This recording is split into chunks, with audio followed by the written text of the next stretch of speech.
This is Block 9, The Liberal Establishment, Part 3, The Great Society, with the section, The Election of 1964. The election of 1964, as you can tell just by glancing at the map, was not a close election at all. In fact, it was a massive blowout. President Johnson won re-election incredibly easy.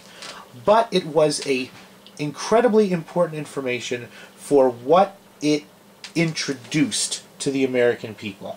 So let's take a look at this election of 1964. As we said, Johnson would have to win an election in his own right to implement his Great Society programs. And the Democrats nominated Johnson without opposition. Nobody bothered even to run against him for the Democratic nomination. The Democrats, screaming the name of Kennedy and Johnson and the legacy of the slain president, nominated Johnson by acclamation. On the other hand, the Republican Party in 1964 was undergoing a fundamental change in what it stood for. And the Republican Party in 1964 ended up nominating a man from Arizona by the name of Barry Goldwater.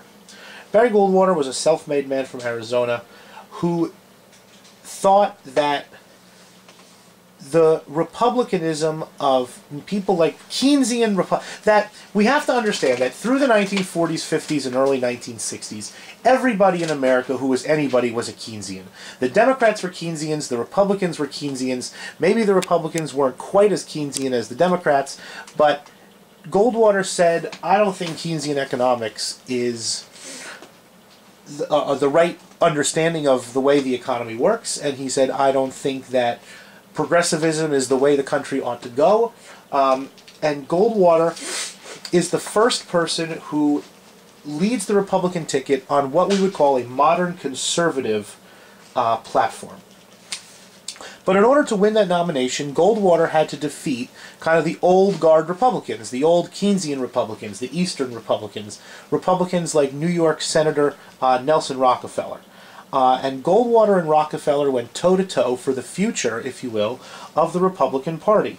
He said that the Republican Party should not just be progressivism light, or diet progressivism, or just a little less progressivism than the Democrats. He insisted that the voters deserved a choice between Keynesianism and big government approach of the Democrats and the Republican Party. That he accused Rockefeller and other moderate and liberally minded Republicans of simply offering what he called an echo of what the Democrats wanted, not a clear choice. And Goldwater said the American people should have a clear choice. So he attacked things that had not been attacked for quite a long time. He attacked the federal income tax as an unfair impingement on the right of people to keep what they earn. He attacked Social Security as a government, as something that, free people could not do that. They can't force you to save money for retirement.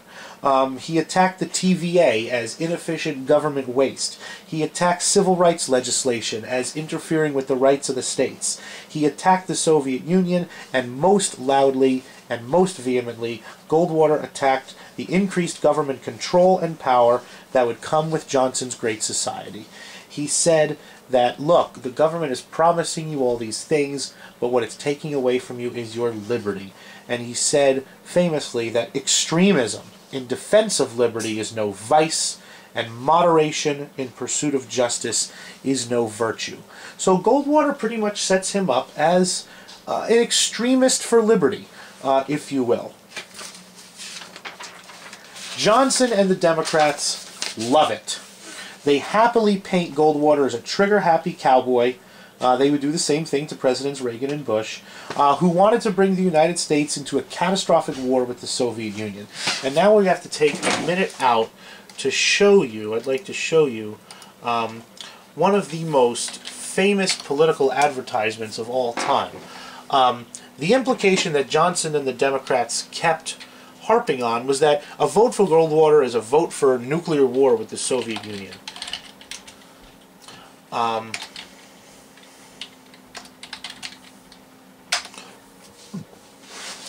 And one time they ran this political advertisement, and I want you to watch. It's one of the most famous political ads in American history, and it's an ad run by the Johnson campaign on television. And it's just worth having a look-see at. It's 1964, a Johnson ad against Goldwater, which I have to turn the volume up on the computer.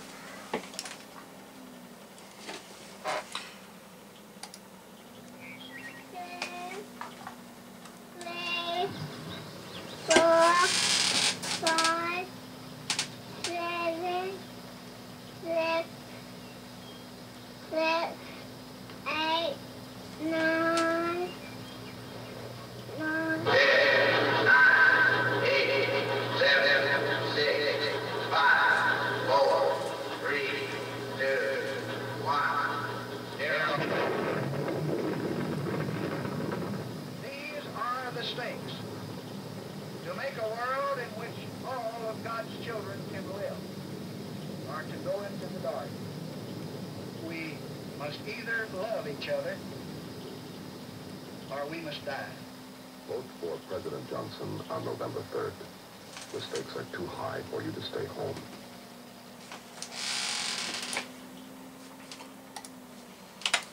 Needless to say, this ad got the country talking. It pretty much said that to vote for Goldwater is to vote for nuclear annihilation. And in the end, the election was a foregone conclusion. People flocked to President Johnson for three reasons. First, their fondness for... just back to the ad, that it's really the first hardcore television negative attack ad that's really ever run in history. And, you know, all the negative attack ads that have come, you know, since the election of 1964 try to get the impact that the Daisy had, that little girl just playing with the flowers, and all of a sudden that nuclear bomb exploding in the background. Vote for Goldwater. If you vote for Goldwater, you're voting for nuclear war. The election was not close. People flocked to Johnson. Their fondness for Kennedy and his legacy was a huge part. Hope for the Great Society was a huge part. That, look, like, government had never tried to stamp out poverty before. You know, this was Americans are a can-do, optimistic people. You know, if Americans can win World War II, we can certainly win a war on poverty. Kind of the thinking went. And fear of Goldwater. Goldwater was something new.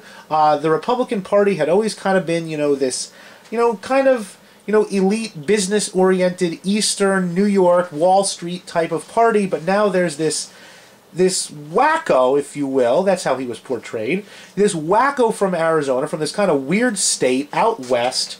You know, his glasses are all askew, saying that extremism, you know, in defense of liberty is a virtue, moderation is a sin, if it's in pursuit of justice. People were scared of Goldwater. And they flocked to Johnson. One of the interesting things electorally about this election, you can see, is the South has flipped, or is beginning to flip. That the formerly solid South, that if you looked at elections from 1880 to 1940, 1944, 1948, the South is always Democratic. It's the core of the Democratic Party. But now, all of a sudden, this Barry Goldwater, Republican, new Republican, conservative Republican, is winning these votes down south for the Republican Party. The 5 states of the Deep South, kind of the South of the South, South Carolina, Georgia, Alabama, Mississippi, Louisiana, all went Republican for the first time since Reconstruction. Goldwater got destroyed, but in being destroyed, he brought American conservatism into the mainstream. American conservatism was here to stay, and Goldwater had a protege, somebody who gave a very famous speech in defense of Goldwater. He was a famous person as it was. He went on television. He gave a great speech. It came to be known in political history as just the speech. He gave a speech in defense of Goldwater, extolling his virtues and why he was the better choice, and he was Ronald Reagan. Ronald Reagan, running on a platform very similar to Goldwater's, would sweep to power in an even greater landslide 16 short years later. So this election of 1964 is a very important one. It assures Johnson's Great Society is going to go through, that Johnson wins in a landslide. He brings Democrats and liberals with him and progressives with him from all over the country. He has huge majorities in Congress. So it assures Johnson's Great Society, but it also introduces the United States to a new political force. A political force which is going to pretty much, starting in 1968, starting soon after Barry Goldwater, a political force that is going to have a major impact on the second half of the 20th century in America, the force of modern conservatism.